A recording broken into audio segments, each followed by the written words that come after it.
I'm sure you'll use moringa more often if I told you it's one of the most versatile anti-aging foods. This recipe doubles up as a moringa bhurji as well as a moringa fried rice Indian twist. Let's heat up oil in a pan. Let the cumin seeds splutter. Saute a paste of garlic with cilantro stems. Now add in your onions and green chilies. Some salt to taste and saute till onions wet. Now add in some chopped cilantro and saute. I'm adding in a Kanda Lasoon Masala for a special flavor. Mix it all well.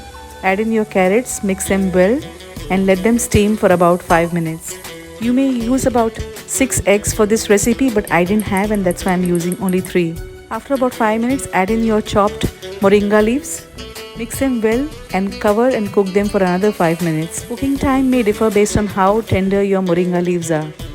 After 5 minutes of cooking, add in your beaten eggs. At this time, you can mix them and this could be used as a bhurji. But because I'm turning this into a fried rice, I'm using some chaat masala. Add in your rice that's cooked with some salt and turmeric. Mix it all well together and your one-pot meal is ready to be served. Let's do a taste test. One-pot easy meals are always my favorite. Delicious. Very flavorful.